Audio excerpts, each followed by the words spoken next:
Jadi sebenarnya ini dilakukan oleh kaum muslimin ya karena perkembangan ilmu yang sedemikian rupa, takdir Allah seperti itu ya. Ya, boleh dikata bisa mengalami keterpaksaan, tapi itu tuntutan juga. Karena kalau tidak dikuatkan worldview Islam ini, manhaj Islam ini, mengkaji ilmu-ilmu agama Islam pun bisa diwarnai oleh worldview sekuler tadi. Sehingga banyak orang yang mengkaji Islam tapi justru tersesat di jalan ya. Tersesat di jalan karena manhajnya, metodologinya, prinsip-prinsipnya tidak menggunakan manhaj dan prinsip-prinsip Islam. Dalam kajian konsep ilmu juga begitu. Ya, bisa disebut konsep ilmu atau filsafat ilmu. Kita menggunakan istilah misalnya filsafat ilmu itu tidak dalam arti filsafat yang rusak. Filsafat itu tergantung di dalam memberi makna. Ada orang yang mengharamkan filsafat, ya mungkin yang dimaksud filsafat yang memang isinya pola pikir, cara pikir yang menyimpang dari ajaran Islam, sehingga mereka mengharamkan filsafat. Tapi ada yang menerima filsafat. Lalu filsafat sebagai sebuah metode dan cara berpikir. Metode dan cara berpikir kritis, komprehensif, sampai ke akar-akarnya. Selama tidak menyimpang dari prinsip-prinsip Islam, ya tidak masalah. Gitu ya. Nah, jadi itu metode cara berpikir itu filsafat. Tapi kalau filsafat sebagai aliran berpikir, kan ada ya. Filsafat sebagai aliran berpikir. Alirannya aliran kemana kan gitu. Nah, disinilah worldview Islam itu kita pelajari, kita dalami, kita kuatkan supaya kita di dalam mengembangkan ilmu-ilmu keislaman, terutama di bidang pendidikan, sejalan dengan prinsip-prinsip Islam, sejalan dengan manhaj Islam. Jadi di sini materi ini diberikan dalam bentuk telaah analitis, komprehensif, dan komparatif dengan worldview yang lain, worldview agama dan peradaban lain, terutama worldview sekuler Barat. Sehingga dengan begitu diharapkan mahasiswa mampu memiliki pemahaman yang komprehensif dan mendasar, serta mampu menjawab tantangan pemikiran kontemporer dengan prinsip-prinsip dan paradigma Islam. Di antaranya adalah taksil, dari kata al-aslu. Taksil berarti kita harus selalu mengembalikan, merujukkan pemikiran dan karya-karya kita kepada al-usul al-islamiyah atau usuluddin. Dalam hal ini terutama Al-Quran dan As-Sunnah. Ya, taksil. Kemudian taswir. Taswir itu memberikan paparan, memberikan deskripsi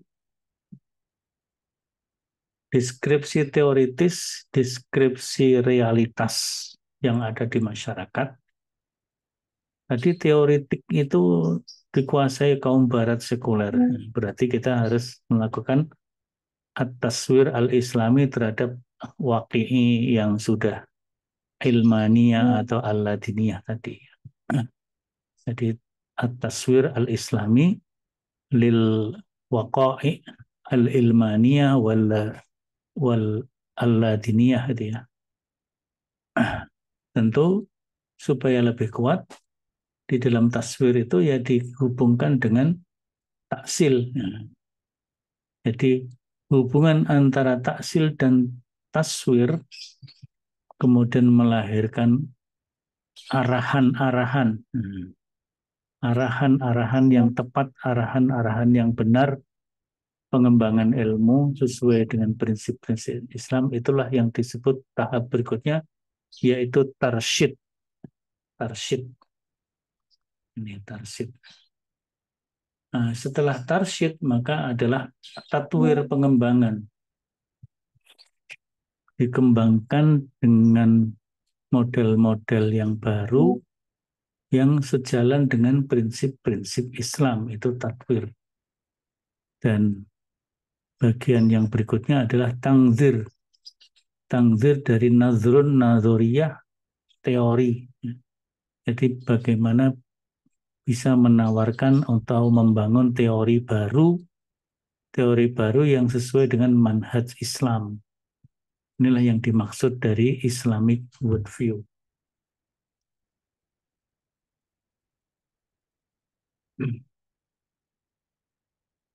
Nah, pada pertemuan ini, pertemuan pertama kita akan membahas yang pertama adalah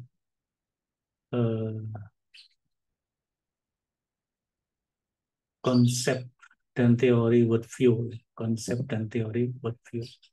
Ini materi sudah ada di Spada, walaupun belum komplit ya, karena juga baru disusun di Spada.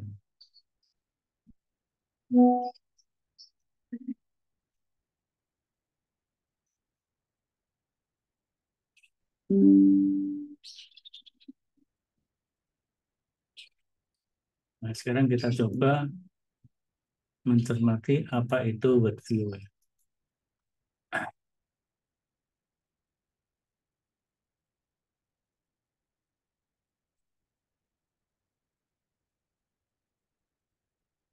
Dan mengapa harus dengan Islamic worldview.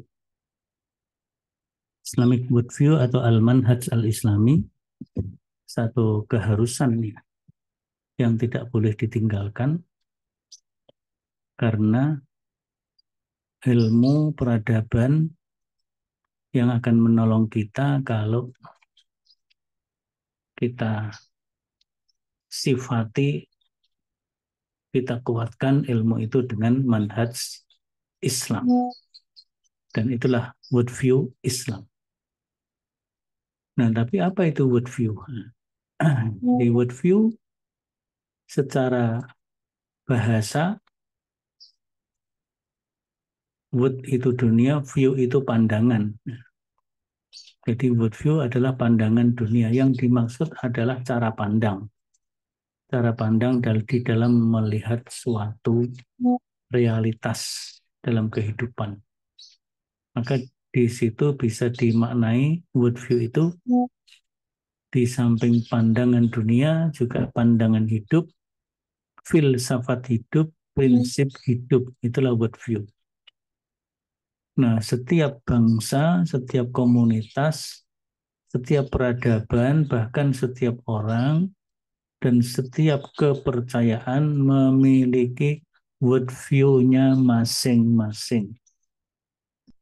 Nah, worldview yang dimiliki oleh satu komunitas, satu bangsa, satu peradaban itu sangat dipengaruhi oleh faktor-faktor pembentuknya yang antara lain adalah kepercayaan, kebudayaan, agama, filsafat, tata nilai sosial, dan seterusnya. Kalau tata nilainya tata nilai sekuler, otomatis kan melahirkan worldview sekuler.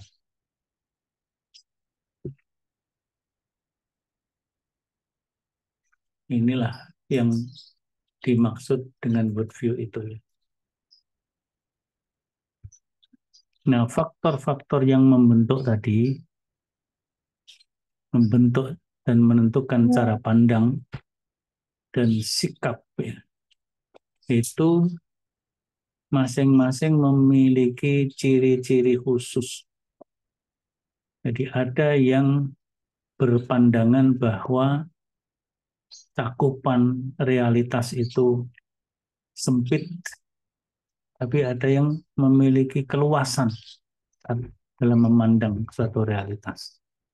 Yang sempit itu memiliki cara pandang di dalam melihat hidup. Hidup itu hanya di dunia saja. Setelah dunia sudah nggak ada kehidupan lagi. Jadi ada yang memiliki spektrum yang sempit seperti itu. Jadi yang disebut realitas adalah realitas itu kalau empiris atau rasional. Hanya empirik dan rasional. Hanya di sini dan kini. Jadi itu hanya kehidupan duniawi saja. Tapi ada yang memiliki spektrum cakupan yang sangat luas, yang tidak hanya terbatas dunia fisik saja, dunia empirik saja,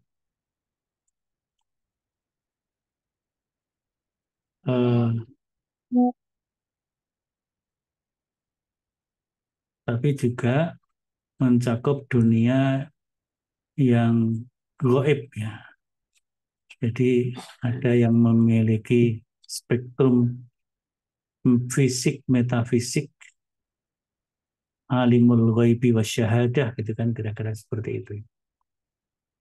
Kalau dalam surat Al-Hasyr itu kan huwallahu alladzi la ilaha illa huwa alimul ghaibi wasyahadah warrahmanur rahim. Nah, itu kan kalau di dalam ayat yang lain fala uqsimu bima tubsiru wa ma la tubsirun. Jadi realitas itu ada hal-hal yang bisa dilihat, tapi ada hal-hal yang tidak bisa dilihat, tapi itu sebagai sebuah realitas. Itu manhaj Islam seperti apa? Manhaj Islam dalam hal ini mengajarkan tadi ada fala uqsimu bima tubsiruna wa ma la tubsirun. Ada alimul ghaibi wasyahadah. Ayat Al-Baqarah awal itu alladzina yu'minuna bil ghaibi wa yuqimunas shalah wa mimma razaqnahum yunfikun. Itu adalah ayat-ayat yang memberikan worldview ya, memberikan nilai-nilai worldview, makna worldview, konsep worldview. Jadi secara terminologis yang dipakai untuk memaknai pandangan hidup, prinsip hidup, falsafah hidup itu ada istilah worldview dalam bahasa Inggris, ada istilah Weltanschauung, saya kira ini bahasa Perancis, ada Weltansicht, itu kemungkinan Jerman ya, bahasa Jerman. Tapi juga ada yang menggunakan istilah paradigma, paradigm. Nah, dalam istilah-istilah Islam ada at-tasawwur al-islami tadi dari Syekh Qutb, kemudian al-mabda' al-islami dari Syekh Atif Az-Zain, ada an-nadhariyah al-islamiyah atau islami nadhariyat itu al-Maududi, ada ru'yatul Islam lil wujud itu Naqib al-Attas.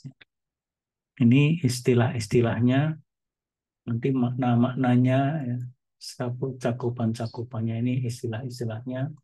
Ini cakupannya ada yang fisik saja, ada yang non-fisik saja, ada dunia, tapi ada yang komplit ini. Fisik, non-fisik, dunia, akhirat.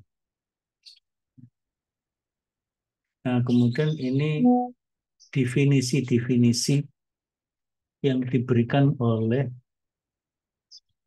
para ahli, ada ahli antropologi, ada ahli ilmu budaya, ada ahli filsafat. Ninin Smart ini termasuk ahli perbandingan agama atau studi agama-agama atau juga antropologi. Dia memberi makna worldview adalah kepercayaan, perasaan, dan apa-apa yang terdapat dalam pikiran seseorang yang berfungsi sebagai motor motor bagi keberlangsungan dan perubahan sosial dan moral. Nah, maka ini nanti makna seperti ini, ada unsur kepercayaannya, ada unsur perasaannya, dan apa-apa yang ada dalam pikiran yang kemudian menjadi motor bagi keberlangsungan dan perubahan, baik sosial maupun moral. Dan maka ini nanti bisa kita buktikan dalam fenomena budaya di masyarakat. Maka untuk mendalami dan memahami hakikat world view itu seperti apa, nah saya harapkan nanti teman-teman melakukan ya mungkin namanya riset kecil-kecilan atau riset ringan. Kita sebut dengan mini riset. Riset tentang makna, konsep, elemen-elemen dan unsur worldview dalam fenomena budaya di masyarakat. Baik itu budaya tradisional maupun budaya kontemporer, silakan.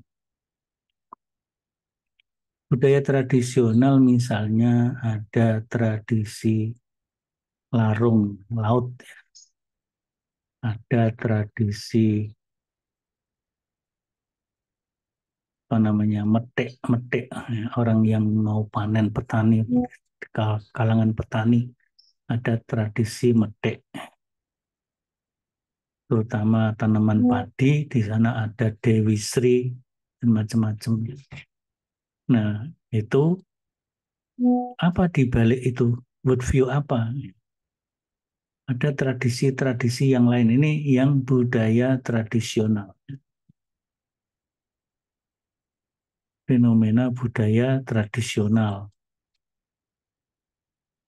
Seperti orang memperingati 7 bulanan. Ada yang menyebut metoni, ada yang menyebut tingkeban.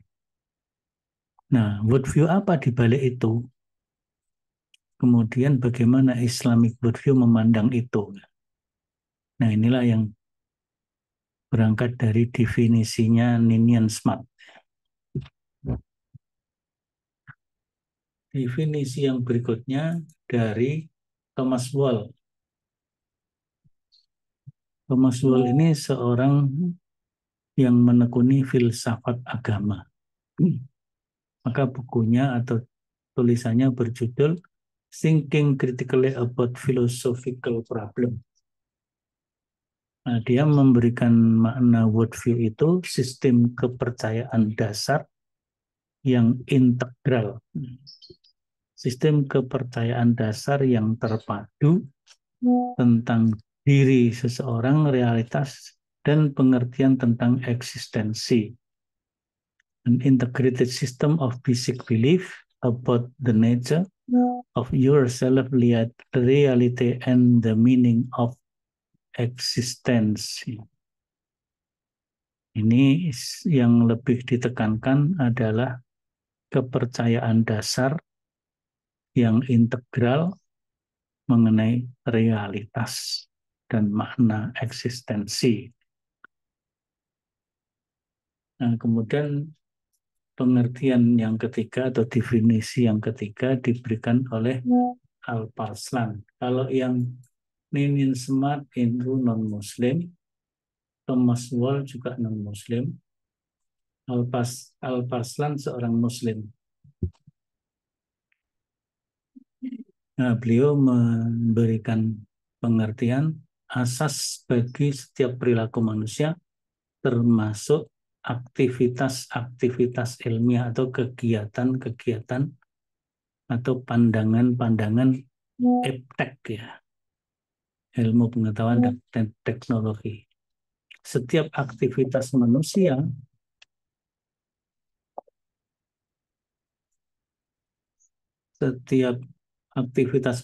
akhirnya dapat dilacak pada pandangan hidupnya, dan dengan begitu aktivitasnya dapat direduksi dalam worldview-nya.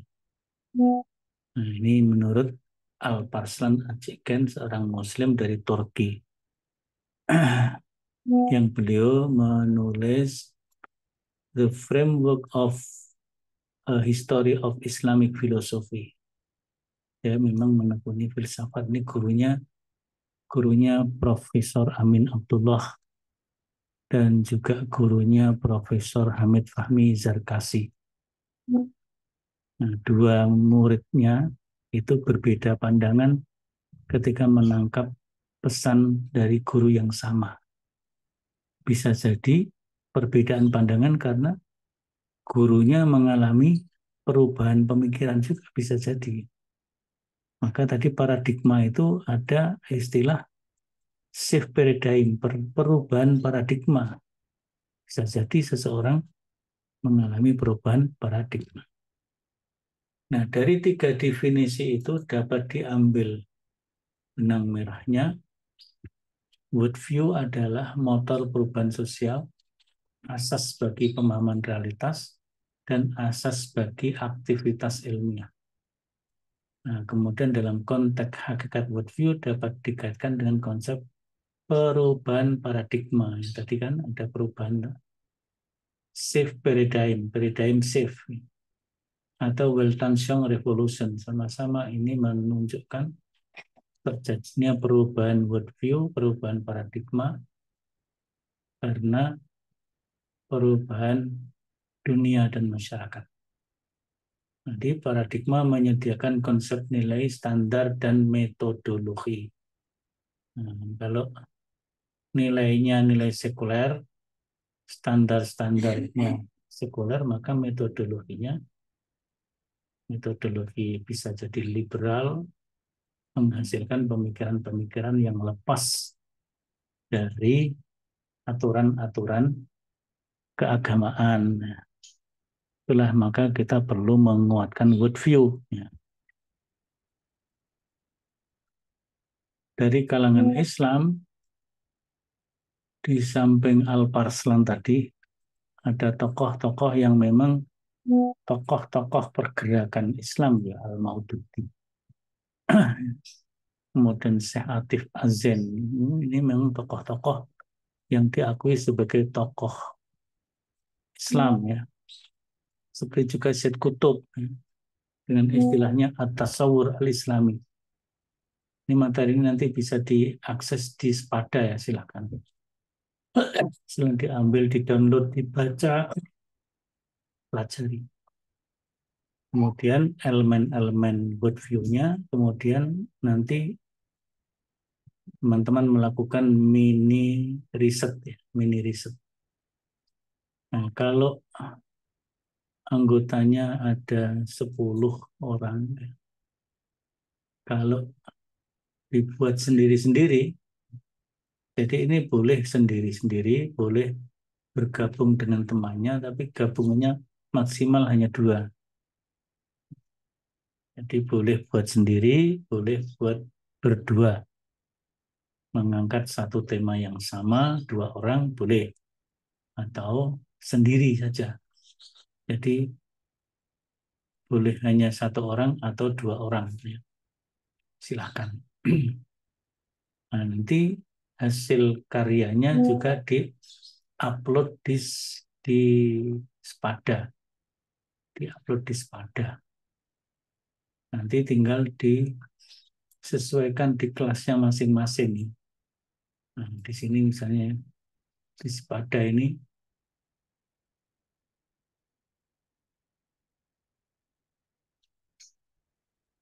kalau ini kan masih dalam bentuk, ya, worldview Islam dan worldview lainnya.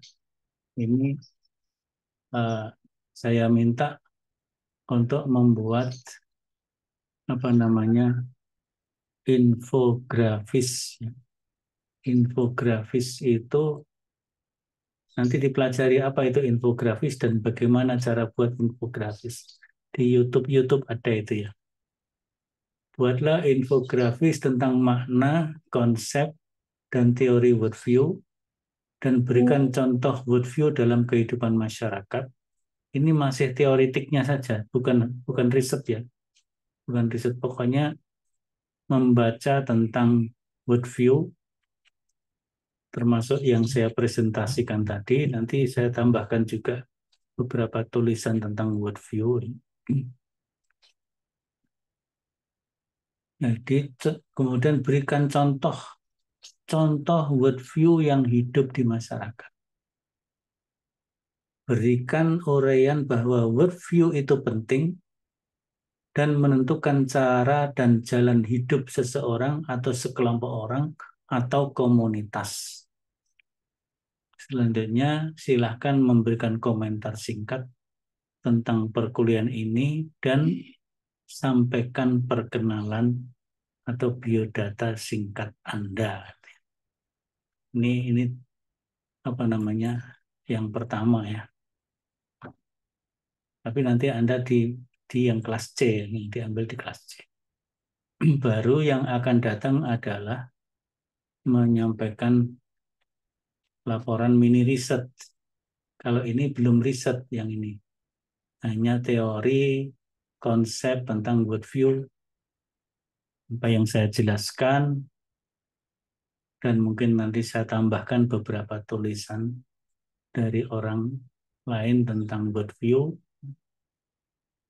Anda baca, Anda pelajari, dan saudara bisa menggali sumber yang lain lagi, kemudian membuat infografis tentang itu. Baru berikutnya adalah untuk disampaikan di 2 pekan yang akan datang, yaitu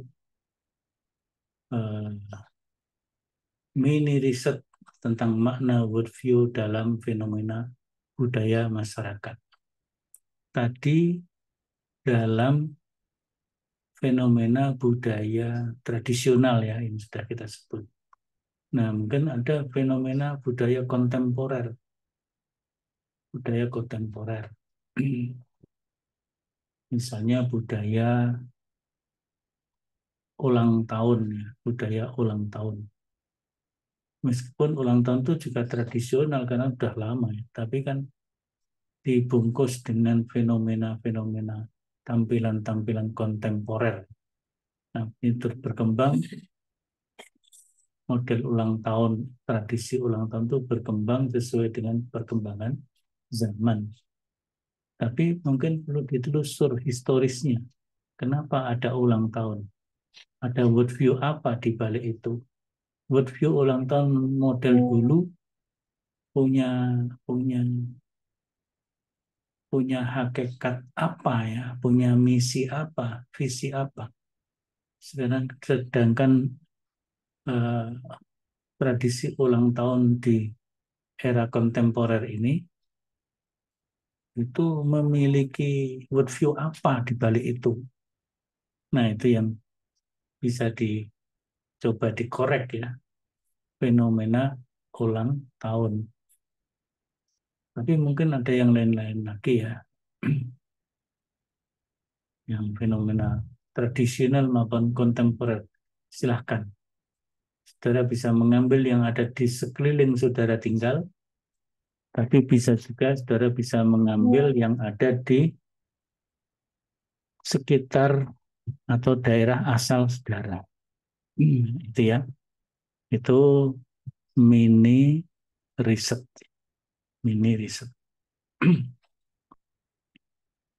Jadi risetnya dimulai hari-hari setelah ini sampai nanti 2 pekan yang akan datang. Kalau tidak salah tanggal 30 kita ketemu. Tanggal 30 kita ketemu untuk ini laporan mini riset ini.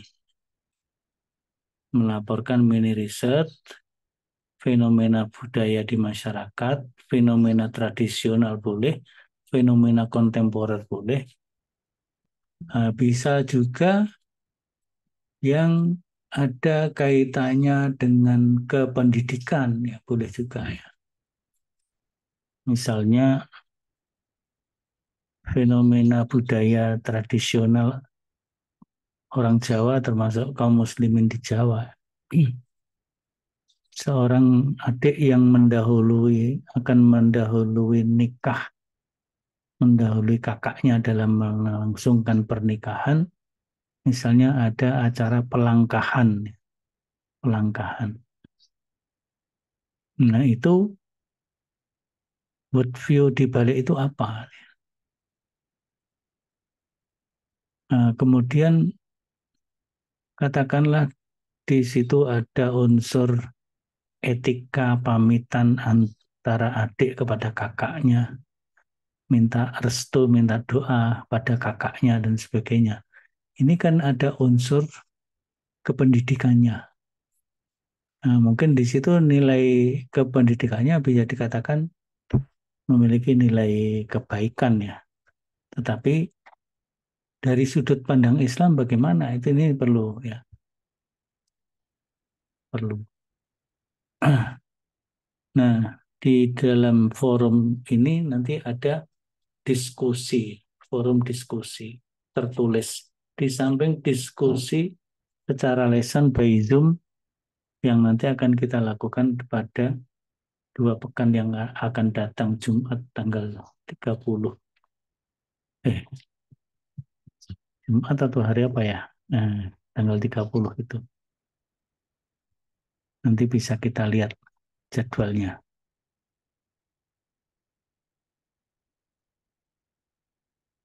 Ya, jadi begitu.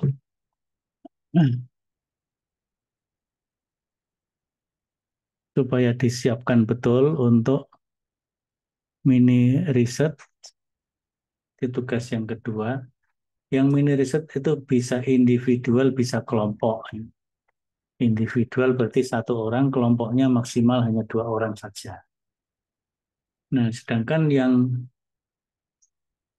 tugas hari ini itu perorangan ya.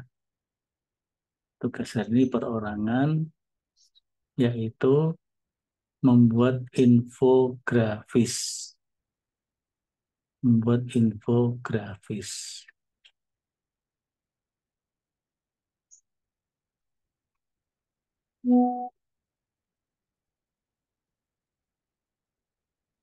Nah, jadi ini ya kalau kita lihat di sini,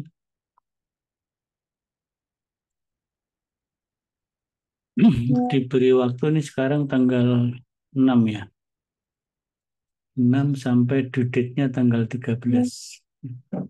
Jadi ini 1 pekan. 1 pekan. 1 pekan. Filenya bebas bentuknya. Bisa bentuk Word, PDF. Ini kan kalau dibuka ini macam-macam. Ada Word dokumen. Nggak tahu tempat Anda nampil apa enggak ini. Ada bentuk spreadsheet, ada bentuk image file ya, ada bentuk PPT, ada bentuk infografis. Maka di sini saya klik yang all file types ya, supaya antum bisa mengupload bentuk filenya apa saja secara bebas.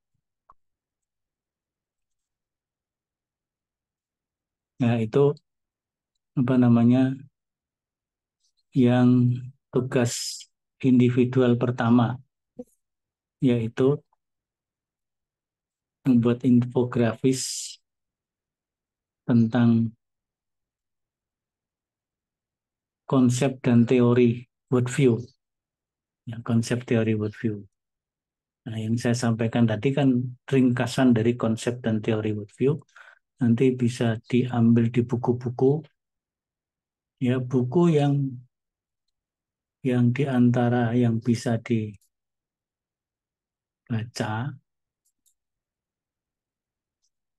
kita ambilkan dari RPS ya.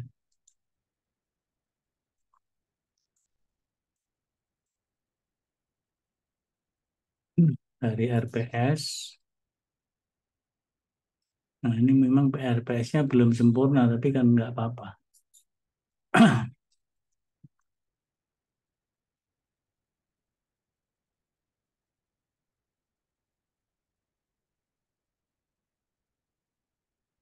Tapi dalam waktu 2-3 hari ini, insya Allah selesailah RPS-nya sempurna. Bisa dipakai. Ini sifatnya sementara. Nah, di dalam RPS ini Oh iya, karena belum sempurna maka tampilan kepustakaannya belum sempurna. Ya, nanti aja berarti. Ini RPS masih pokok-pokoknya ya. Ya, jadi RPS ini Islamic Worldview itu kita bagi dalam 5 CPMK namanya. Sebelumnya kan ada CPL, Capaian Pembelajaran Lulusan. Tapi ini CPL yang khusus dikaitkan dengan mata kuliah. Nah, di sini ada dasar Pancasilanya ini kan, berkontribusi peningkatan mutu kehidupan bermasyarakat, berbangsa, bernegara, dan berkemajuan peradaban berdasarkan Pancasila. Ini merupakan eh, perwujudan dari nilai-nilai Islam, ada al-adl, ada khalifah, ada al-istislah, ada ibadah, dan wawasan keindonesiaan. Nah, jadi ini sudah di apa namanya dimodifikasi oleh UMS ya. Menghargai keanekaragaman budaya, pandangan agama, dan kepercayaan, serta pendapat temuan orisinil orang lain. Ini juga pengembangan dari al-ilmu, al-istislah, al-khalifah, tapi ada life skill dan wawasan kebangsaan keindonesiaan. Nah, ini saya kira nanti bisa dibaca sendiri. Di Spada sudah ada, tapi nanti akan diupdate terus ya, diperbaiki terus.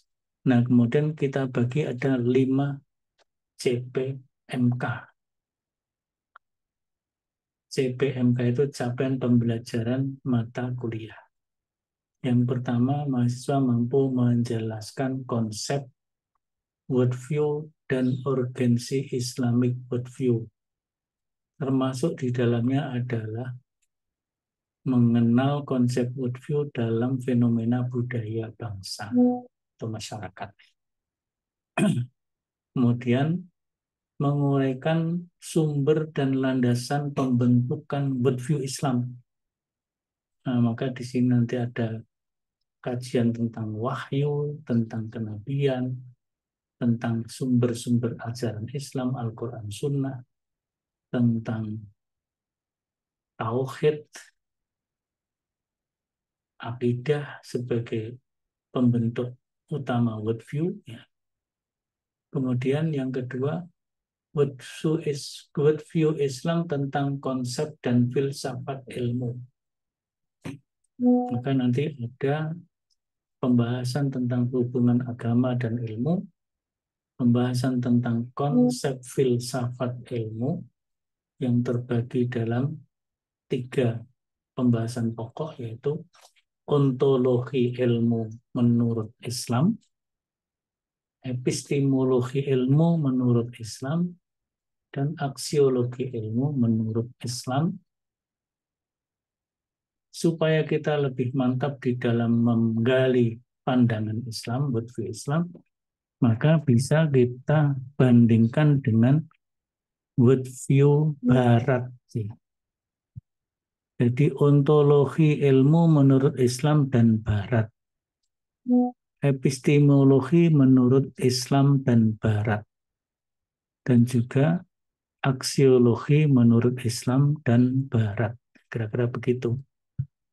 Supaya kita tahu benang merahnya, bedanya ontologi dalam pandangan sekuler dan dalam pandangan Islam seperti apa. Nah itu ya, itu CPMK yang ketiga. Yang keempat, nah ini sudah mulai masuk ke pendidikan, PAI terutama. Tapi pendidikan Islam secara umum terlebih dahulu juga nggak mengapa. Jadi menguraikan islamisasi. Jadi di sini ada islamisasi. Pertama kan kita membaca realitas ilmu tadi dikuasai oleh worldview sekuler kan gitu kan. Ilmu dikuasai oleh worldview sekuler dan perkembangan peradaban juga dikuasai oleh worldview sekuler. Di antara worldview sekuler itu, Barat itu kan memandang Timur rendah dan karena bangsa Timur rendah maka mereka dijajah, bukan dibantu dibangkitkan supaya maju, tapi dijajah, dikeruk segala kekayaannya dan dieksploitasi dan seterusnya.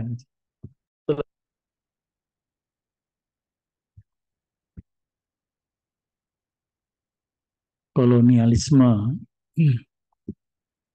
imperialisme budaya, ya, imperialisme politik, kolonialisme politik budaya dan seterusnya.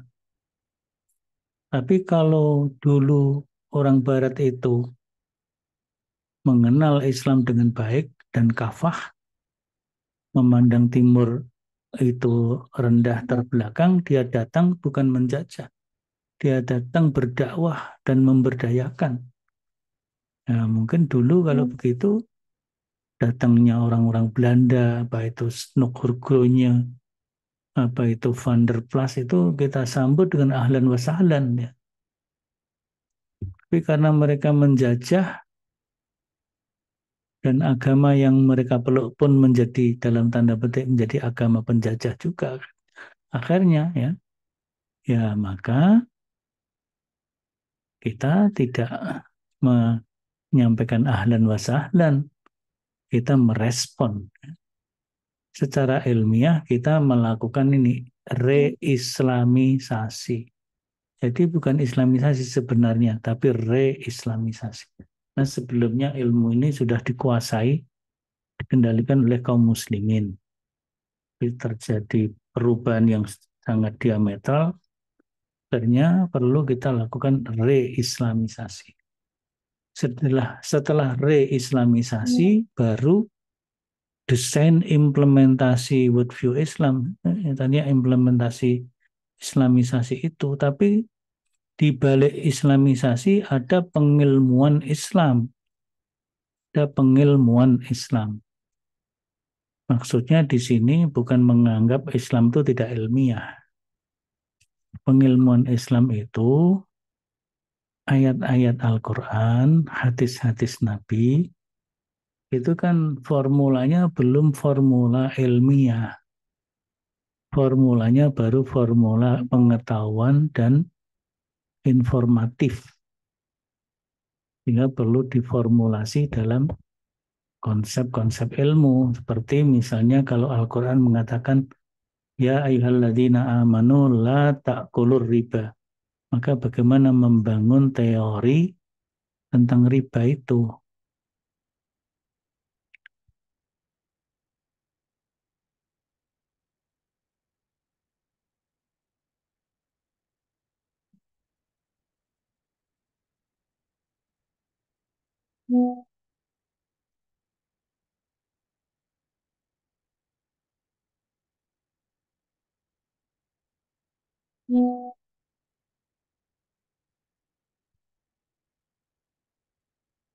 Ya, jadi begitu. Jadi ada islamisasi ilmu, ada pengilmuan Islam. Islamisasi ilmu nanti kita ambil dari pikiran-pikiran Ismail Raji Al-Faruqi dan Nagib Al-Atas. Sedangkan pengilmuan Islam diambil dari Pak Kunto Wijoyo. Yang CPMK yang kelima adalah desain implementasi worldview Islam dalam ranah pendidikan agama Islam. Bisa bangunan kurikulumnya, buku ajarnya, strategi pembelajarannya, tergantung nanti waktunya. Kalau waktunya memadai, ya semuanya kita bahas. Kalau waktunya tidak memadai, minimal kurikulumnya, buku ajarnya gitu. Nah, dari CPMK diturunkan kepada sub-sub CPMK yang seluruhnya sampai 16 CPMK. Ya, ini bisa dibaca 16 bidang kajian tentang worldview Islam dalam satu semester ini. Maka nanti setelah mini riset, ya saudara melakukan kajian tematik, terutama mulai tema nomor 3. Tema 1-2 sudah kita selesaikan ya, sudah kita bahas di pertemuan pertama ini, dan nanti pertemuan yang kedua. Nah, baru mulai dari sub CPMK yang ketiga, itu nanti sudah menjadi makalah-makalah kajian tematik. Jadi saudara berkarya di sini nanti menjadi modul, karyanya menjadi modul. Karya yang wajib berbentuk makalah, makalah yang komplit, komprehensif. Tapi karya yang sunnahnya berbentuk PPT. Jadi makalahnya wajib, PPT-nya sunnah. Saudara presentasinya boleh pakai makalah itu dalam bentuk Word atau PDF. Tapi kalau mau sempurna, buat yang sunnahnya, yaitu PPT. PPT untuk presentasi, supaya lebih komunikatif. Nah, kira-kira begitu ya. Jadi ini tema ketiga sampai tema yang ke-16. Tapi tentu menyesuaikan dengan ketersediaan waktu dan sesuai dengan jumlah anggota di dalam kelas itu ya.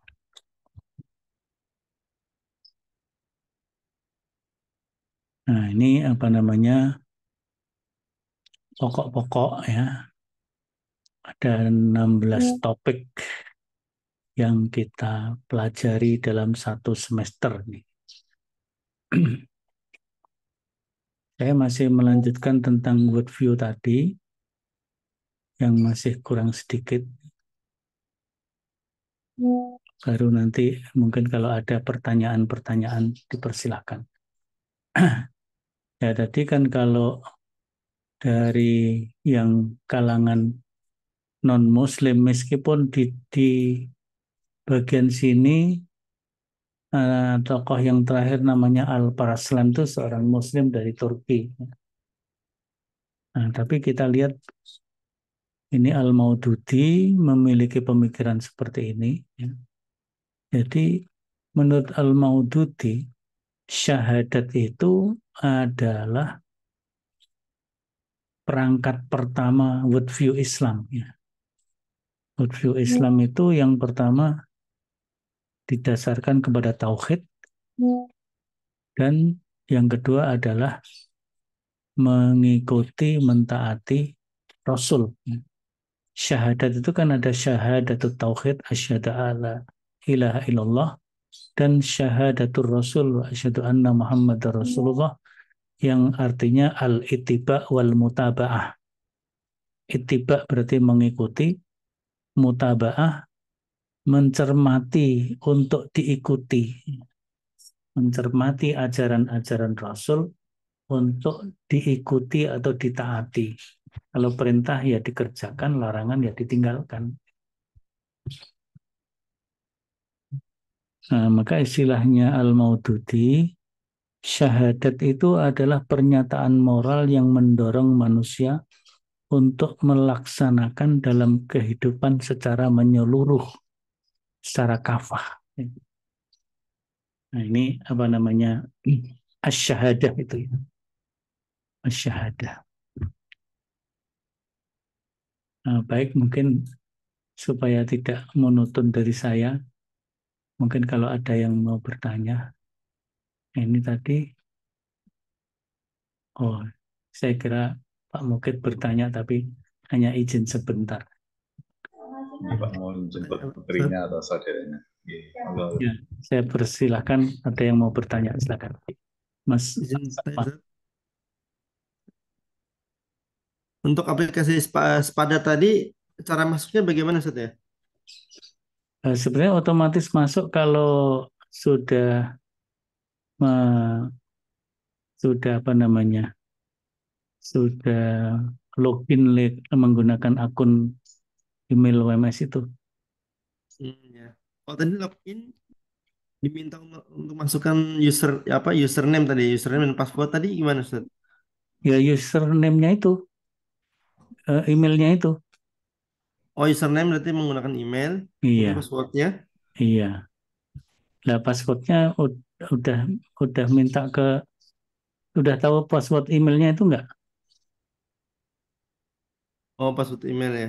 Dari pakai NIM itu Ustaz ya.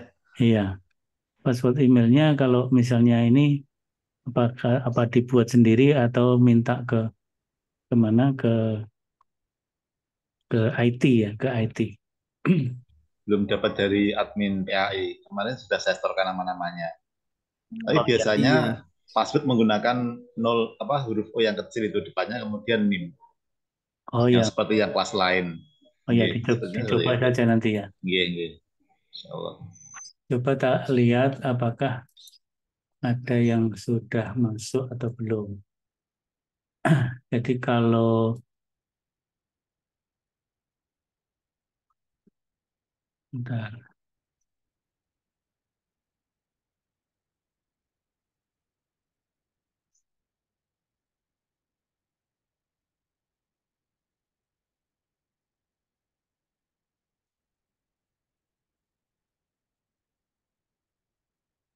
kalau tampilan di sini,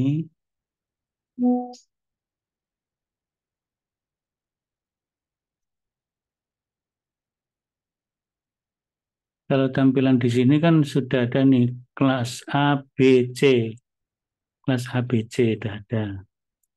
Kemudian pesertanya, nah ini harusnya masuk di home dulu ya,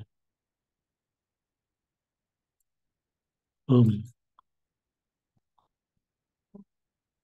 Nah di sini kita klik peserta, peserta dari KRS, sistem akademik. Nah ini kan, ini yang kelas A, ya. Kemudian kelas B, kelas C. Ini tampil nggak ini? Kelas C ini. Bisa dibaca nggak? Catat bisa, Pak. Bisa. Nah, Bisa Mbak, ada alhamdulillah. Aji Nur Antono, Alif Firmansyah, Salma Tindi Alfarisi, sampai Zulfa Zakiati. Oh, Sudah nggih, nggih. terbaca ya? Sudah terbaca. Nggih, Jadi, nggih. Sakit. nah, ini kan tadi mungkin passwordnya apakah pakai NIM ini, O ya, O, kemudian 100, dan seterusnya ini. Ya, nanti dicoba saja. Nah, tadi kalau kita lihat yang berikutnya apakah sudah, kan tadi never semua ya, never. Sekarang kita lihat. Kelihatannya masih masih never ya. Masih belum ada yang mencoba, atau ada yang belum, ada yang sudah mencoba belum untuk mencoba masuk.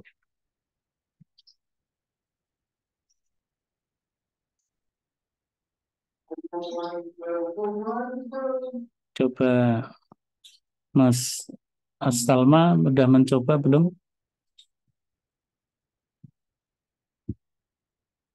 Karena yang kalau S1 itu otomatis, otomatis sudah bisa masuk. Ya Ustaz Sofi kalau cobain. Ya,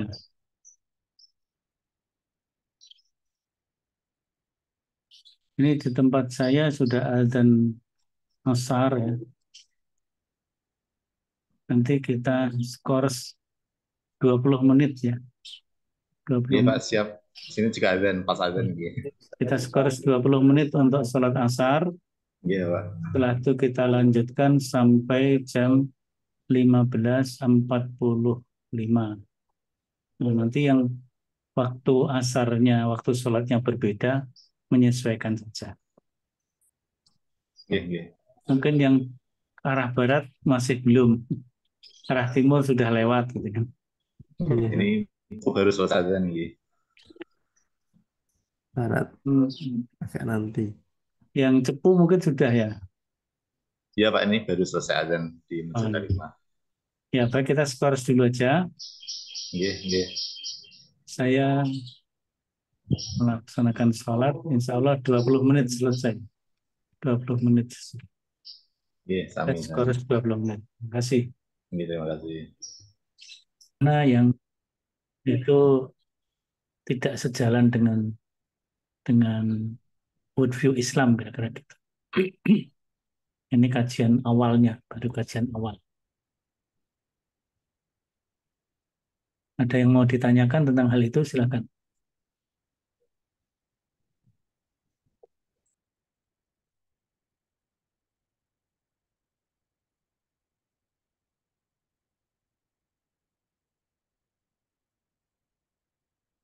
Gimana?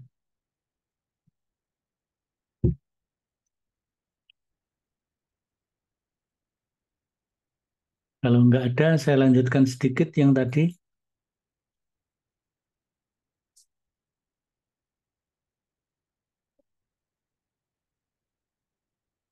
Ya, jadi kalau Syed Qutb itu mendefinisikan atau pertama membuat istilahnya beliau adalah at-tasawwur al-islami.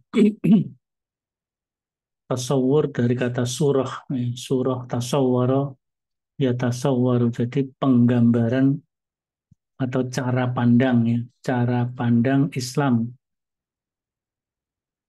Ini cara pandang Islam, cara Islam menggambarkan sesuatu realitas.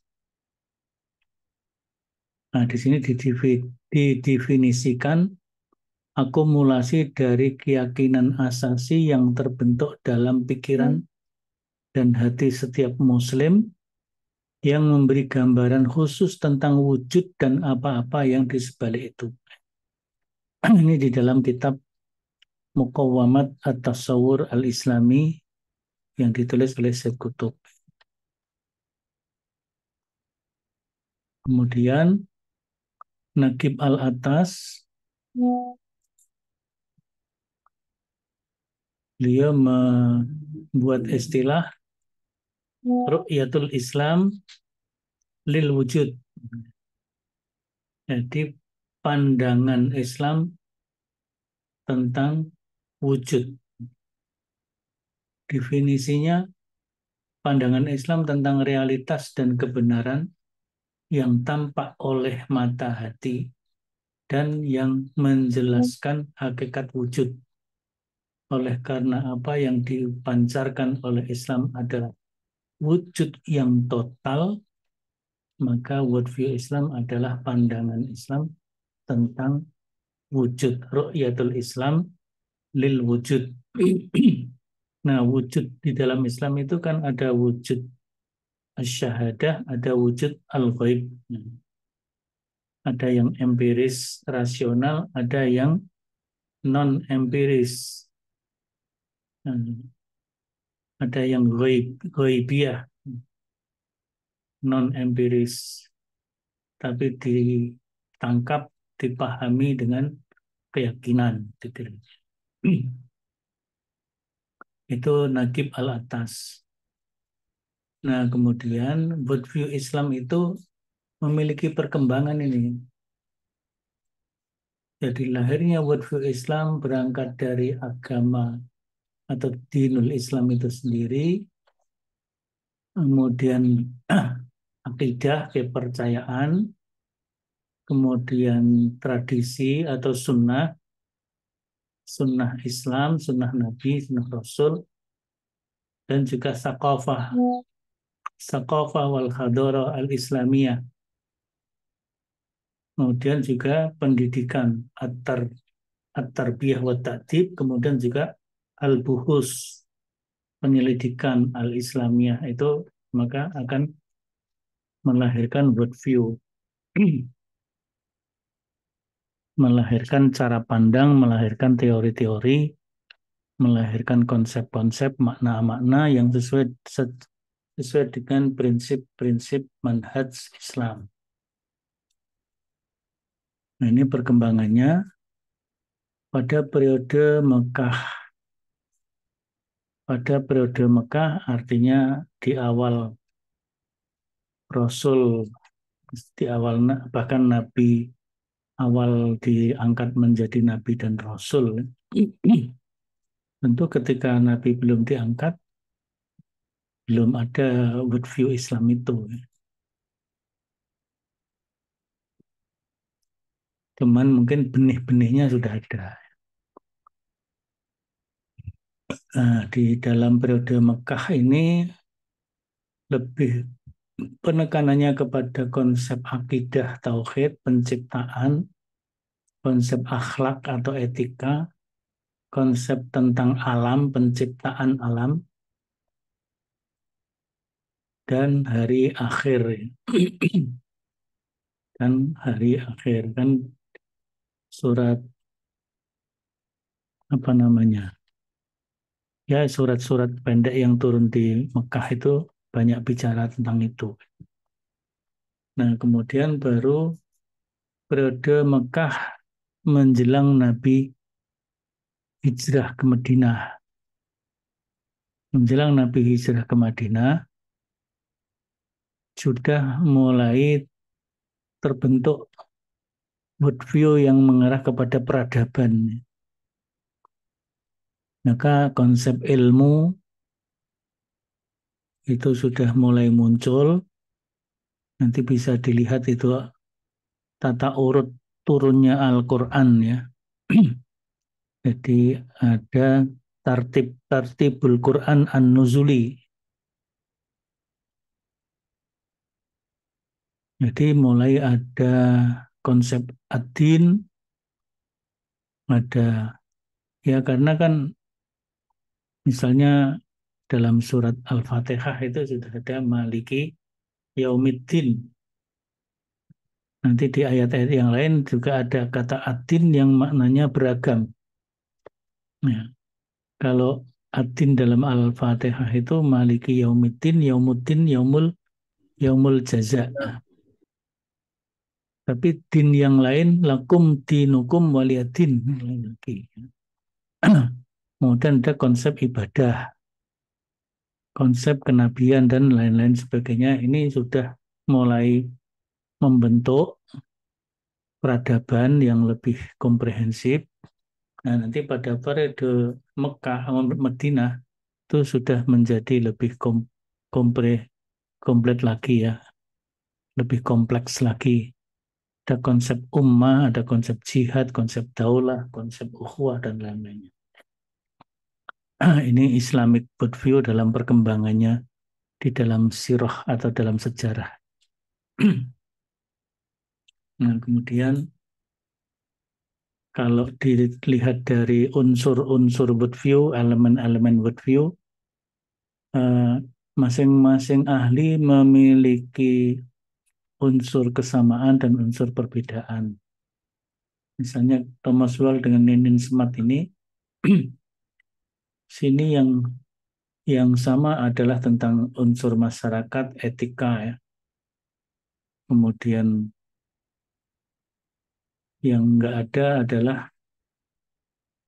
kalau di sini kepercayaan kepada Tuhan, di sini doktrin mitologi. Di sini konsep ilmu, di Thomas Wall, di Ninian Smart konsep ilmunya enggak ada, adanya pengalaman. Konsep diri ini apa namanya sudah cara pandang sendiri-sendiri ya dalam melihat elemen-elemen pandangan hidup. Ini nanti juga bisa diterapkan dalam mini riset ini teori-teori ini.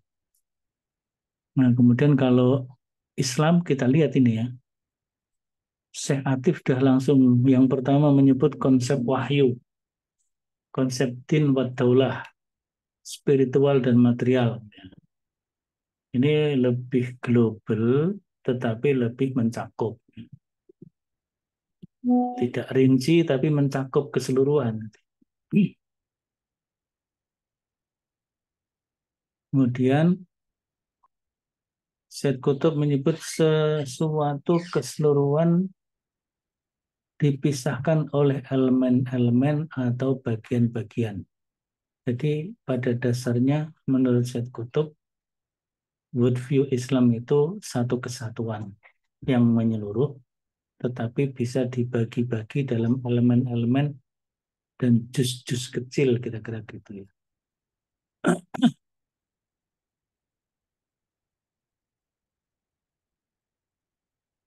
Nah, kemudian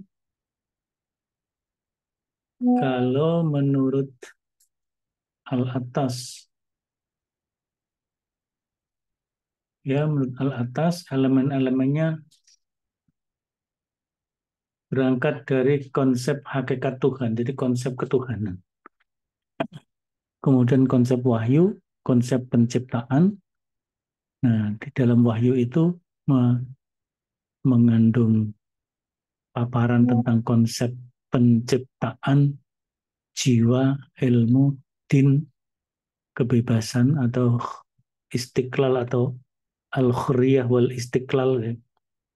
Kemudian nilai dan kebajikan, kebahagiaan, dan sebagainya. Ini dalam pikiran pandangan Naqib Al-Attas sebagai seorang ulama, seorang muslim. Nah, Syed Qutb memiliki karakteristik ya. Karakteristik, jadi menetapkan karakteristik ciri khusus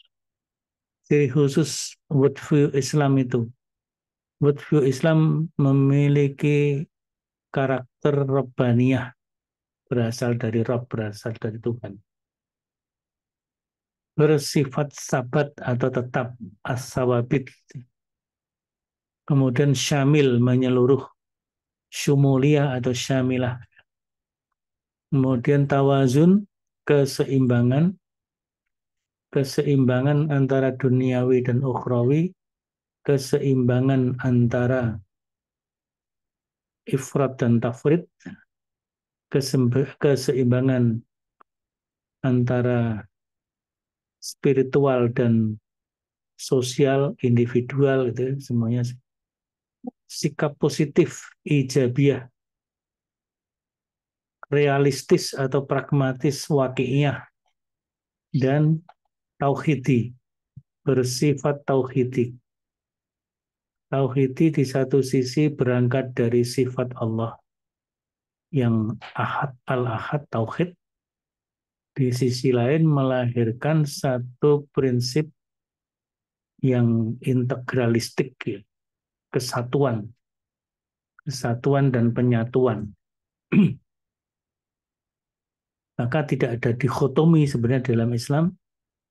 Misalnya dikotomi ilmu, itu ilmu-ilmu umum, ilmu-ilmu duniawi, ilmu agama, itu dalam Islam tidak bersifat dikotomik seperti itu. Tapi di dalam Islam itu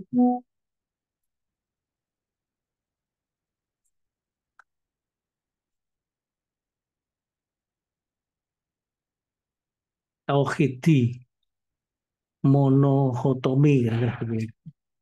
Jadi sebenarnya dalam ilmu itu ya semuanya bermuara kepada agama. Maka dalam konsep ilmu, kalau menurut Islam, itu orang menjelaskan akidah saja sudah berimplikasi kepada konsep ilmu. Contohnya, Syekh Abdurrahman bin Qasim Al-Hambali dalam kitabnya Hasyiatul Usul As-Salasah. Kitab Hasyiatul Usul As-Salasah itu kan sebenarnya membahas tentang akidah. Tetapi memiliki implikasi kepada konsep ilmu, menariknya di situ. Begitu juga ketika Syekh Muhammad bin Abdul Wahab menulis kitab Al-Usul As-Salasah, yang itu juga salah satunya berangkat dari Wal Asri, innal insana lafi khusrin illa alladzina amanu. Nah, alladzina amanu itu dalam penjelasan Syekh Muhammad bin Abdul Wahab adalah ilmu. Ya. Jadi al-iman yakni al-ilmu. Dan al-ilmu fil iman ini adalah yang pertama adalah ma'rifatullah atau ma'rifatul abdi rabbahu. Ilmu yang kedua ma'rifatul abdi nabiyahu. Dan ilmu yang ketiga adalah ma'rifatu dinil Islam bil adillah. Ini konsep ilmu. Jadi ilmu yang utama adalah ulum asy-syar'iyyah. Dan sumber utama kebenaran adalah al-qauliyah, al-ayat al-qauliyah. Baru diperkuat dengan al-ayat al-kauniyah. Kalau barat kan langsung al-kauniyah, al-qauliyahnya nggak diakui. Kalau barat induk daripada ilmu, mother of science itu adalah filsafat. Itu barat. Tapi Islam tadi, Syekh Abdurrahman bin Qasim Al-Hambali dalam Khasyatul Usul As-Salasa itu, dia menyebutkan, idza atlaqal ilmu fal muradu bihi al-ulum asy-syar'iyyah. Jadi kalau ilmu itu disebut tanpa embel-embel, ilmu saja. Jadi kita menyebut al-ilmu wa haqiqatul ilmi yakni al-ulum asy-syar'iyyah. Jadi idza atlaqal ilm fal muradu bihi al-ulum asy-syar'iyyah. Jadi ilmu kalau disebut secara mutlak tanpa embel-embel, yang dimaksud adalah ilmu-ilmu syar'i. Bisa dikatakan mother of science di dalam Islam adalah agama. Maka sebenarnya ilmu ekonomi ya agama, ilmu biologi ya agama, ilmu politik ya agama. Karena apa? Karena bicara ekonomi di dalam Al-Quran dibahas cukup lengkap. Ahallallahu al-bai'a wa harrama riba. La ta'kulu riba at'afa mudha'afah. Itu ekonomi. Belum yang lain-lain ya. Tijarah, kata-kata tijarah banyak dibahas di dalam Al-Quran dan juga As-Sunnah.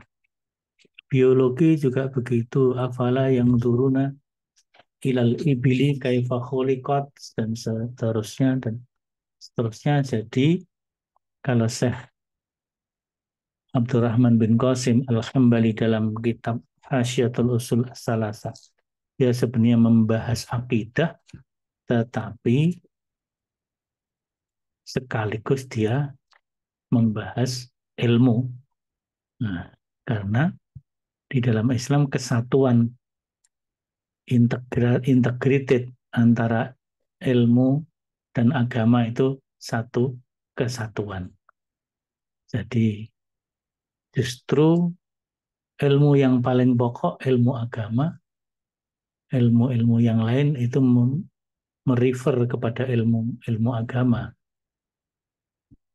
Kemudian landasannya ada al-ayat al-qauliyah, Al-Quran wa Sunnah, ada al-ayat al-kauniyah, yaitu fenomena alam, wa sanurihim ayatina fil afaq. Jadi Allah menunjukkan ayat-ayatnya itu fil afaq, di ufuk timur dan barat. Dalam hamparan alam ini Allah gelar di hadapan kita ilmu-ilmu atau ayat-ayat kauniyah ya. Tapi jika Allah turunkan ayat-ayat qauliyah, maka ayat-ayat qauliyah itu ada yang menyebut sumber ilmu yang berkarakter at-thariqah al-mubashirah ya. At-thariqah al-mubashirah, Allah langsung turunkan ayatnya, informasinya, penjelasannya. Meskipun penjelasannya ada yang ayat-ayat muhkamat, ada ayat-ayat yang mutasyabihat. Nah, sedangkan ayat-ayat kauniyah itu at-thariqah ghairu mubasyirah, sumber kebenaran yang jalannya, caranya Allah menurunkan tidak langsung. Jadi Allah memang turunkan gambaran alam semesta ini, tumbuh-tumbuhan, binatang, bebatuan, tanah, air, angin, api, dan sebagainya. Nah, tapi kan tidak langsung begitu saja bisa ditangkap, dipahami oleh manusia menjadi sebuah ilmu. Nah, manusia melakukan penafsiran-penafsiran. Manusia melakukan kajian-kajian. Nah, manusia dibekali dengan akal pikiran, kemampuan berpikir. Maka muncul afala yang zurun, yang zurun ini kan berpikir. Nah, kemudian kalau orang Islam yang zurun itu, ya, ikro itu, kiroah itu bismi robbik, dengan asma Allah, dengan nama Allah. Dengan nama Allah juga terkandung di dalamnya nilai-nilai akidah dan akhlak. Akidah dan akhlak dalam menggali ilmu, tapi di sisi lain juga menjadikan ayat-ayat qauliyah dari Allah Ta'ala melalui Al-Quran dan As-Sunnah sebagai bagian dari sumber kebenaran, sehingga dipadukan antara ayat qauliyah dan ayat kauniyah itu dengan kekuatan pikir yang dibekalkan oleh Allah kepada manusia. Nah, disitulah. Jadi maka ilmu dalam Islam itu satu kesatuan. Hubungan antara agama dan ilmu integratif. Tauhidnya. Maka prinsipnya ini yang ketujuh menurut Syed Qutb adalah keesaan tauhid.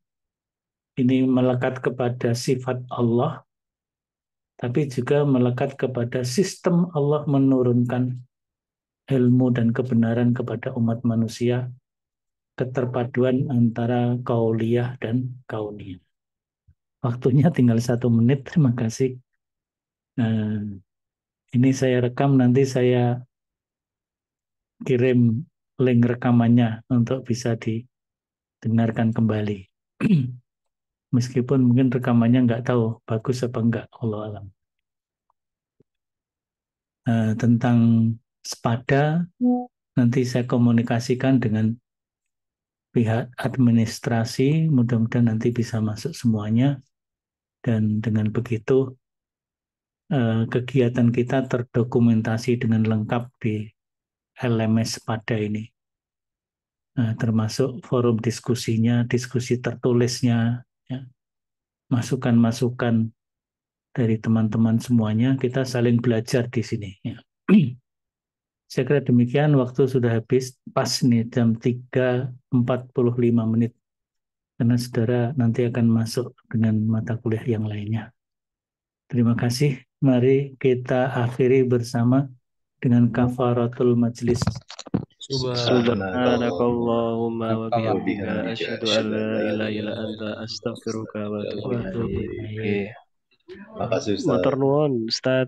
Terima kasih Ustaz. Kita Jazakumullah khairan. ya, kita screenshot dulu untuk dokumen juga. Ya, sudah. Ya. Terima kasih.